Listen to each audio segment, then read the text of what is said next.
എന്റെ പ്രിയപ്പെട്ട ചങ്കുകൾക്ക് എന്റെ പുതിയൊരു വീഡിയോയിലോട്ട് സ്വാഗതം. നമ്മൾക്ക് ടെറസിൽ പോയി 2 വഴുതനങ്ങ പറിച്ചുകൊണ്ട് വന്ന് കറി വെക്കാം. ഇത്ര വഴുതനങ്ങ കിട്ടിയിട്ടുണ്ട് കേട്ടോ. ഇനി നമുക്കൊരു ചുവട് കട്ടിയുള്ള ഒരു പാത്രം അടുപ്പിൽ വെക്കാം. അതിനുശേഷം നമുക്ക് വെളിച്ചെണ്ണ ഒഴിച്ചു കൊടുക്കാം. വെളിച്ചെണ്ണ ചൂടാകുമ്പോഴത്തേക്കും നമുക്ക് ഞാനിത് എടുത്തേക്കുന്ന 1 സ്പൂൺ ഇഞ്ചിയും വെളുത്തുള്ളിയും കൂടെ അരിഞ്ഞതാണ് ഇത്. അതും കൂട്ടത്തിൽ 1 പിടിയോളം ചെറിയ ഉള്ളിയും കൂടെ ഉണ്ട്. ഇത് രണ്ടും കൂടി ഇട്ട് കൊടുത്ത് നമുക്കൊന്ന് ഇളക്കി കൊടുത്ത് ഒന്ന് വഴറ്റാമേ. ഈ സമയം തീ സിമ്മിലാക്കിക്കൊണ്ട് നമുക്ക് ഈ തേങ്ങ ഒന്ന് അരിഞ്ഞെടുത്തോണ്ട് വരാം. തേങ്ങ പൊട്ടിച്ചപ്പോൾ ചിരട്ടയിൽ നിന്ന് അതിന് വിട്ടുപോരുന്നു. അതുകൊണ്ടാണ് ഞാനിതിങ്ങനെ ചെറിയ പീസാക്കി മിക്സർ ജാറിനകത്തോട്ടിട്ട് നമുക്കൊന്ന് പൊടിച്ചെടുത്തോണ്ട് വരാം. ഇങ്ങനെ ചെയ്യുന്നതുകൊണ്ട് ഒരു ഗുണം കൂടെ ഉണ്ട്. ഇത് പൊടി ആയതുകൊണ്ട് അത് പെട്ടെന്ന് മൂത്ത് വരികയും ചെയ്യും. ഇതാ ഞാൻ ഇതിവിടെ നന്നായി പൊടിച്ചെടുത്തോണ്ട് വന്നു. അപ്പോഴത്തേക്കും നമ്മുടെ ഉള്ളിയെല്ലാം ഒരുമാതിരി നന്നായിട്ട് വഴന്നു വന്നിട്ടുണ്ട്. അപ്പോൾ നമുക്ക് ആ തേങ്ങായും ഇട്ട് കൊടുത്ത് കൂട്ടത്തിലെ കരിയാപ്പിലയും കൂടെ ഇട്ട് നന്നായിട്ടൊന്ന് മൂപ്പിച്ചെടുക്കാം. ഇതെല്ലാം മൂത്ത് വന്നതിന് ശേഷം ഞാൻ 2 സ്പൂൺ മുളക് പൊടിയും 3 സ്പൂൺ മല്ലിപ്പൊടിയും 1/2 സ്പൂൺ മഞ്ഞളും കൂടി ഇട്ട് നമുക്കൊന്ന് വറുത്തെടുക്കാം. ഇതിങ്ങനെ പൊടിച്ചതെടുത്തുകൊണ്ട് നമ്മൾ ഒരു 5 മിനിറ്റ് കൊണ്ട് തേങ്ങ വറുത്തെടുക്കാൻ പറ്റും. ഇല്ലെങ്കിൽ ഒരു 10 മിനിറ്റോളം എടുക്കും തേങ്ങ മൂപ്പിച്ചെടുക്കാനായിട്ട്.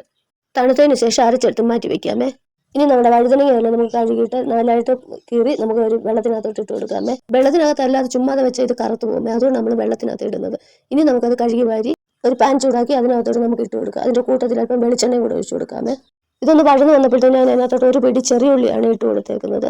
ഈ കറിക്ക് ചെറിയ ഉള്ളിയാണ് നല്ലത്. പക്ഷെ ചെറിയ ഉള്ളി കുറവായതുകൊണ്ട് ഞാൻ അതിനകത്തോട്ട് 2 സവാളയും കൂടെ ചെറുതായിട്ട് അരിഞ്ഞിട്ട് കൊടുക്കുന്നു. വഴറ്റിയെടുത്തതാണ്. ഇതെല്ലാം നന്നായി വഴന്നു കഴിയുമ്പോഴത്തേനും ഞാൻ അതിനകത്തോട്ട് പുളിക്ക് ആവശ്യമായ തക്കാളിയാണ് ഉപയോഗിച്ചിരിക്കുന്നത്.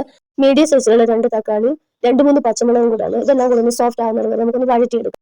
ഇനി നമുക്ക് തേങ്ങ അരച്ച മിശ്രിതം കൂടെ അതിനകത്ത് ചേർത്ത് ജസ്റ്റ് ഒന്ന് ഇളക്കി കൊടുക്കുക. അതിനുശേഷം ചാറിന് ആവശ്യമായ വെള്ളം ഒഴിച്ച് നന്നായിട്ടൊന്ന് ഇളക്കി ഉപ്പ് നോക്കി, ഉപ്പ് കുറവാണെങ്കിൽ ഉപ്പിട്ട് നമുക്കിതൊന്ന് അടച്ചു വെച്ച് വേവിക്കാം. ഇതിന് വലിയ വേവൊന്നും ഉള്ളതല്ല. അത് ആദ്യമേ നമ്മൾ വഴറ്റുമ്പോഴേ ഇത് പാതി മുക്കാലും വെന്തു.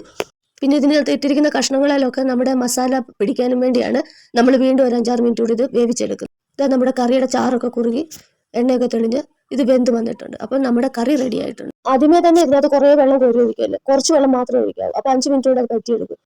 തീയലുകളൊക്കെ എപ്പോഴും കുറുകിയിരിക്കുന്നതിനാണ് ടേസ്റ്റ് കൂടുതൽ. അതുകൊണ്ട് ആലോചിച്ച് യുക്തിപരമായി ചെയ്യുക.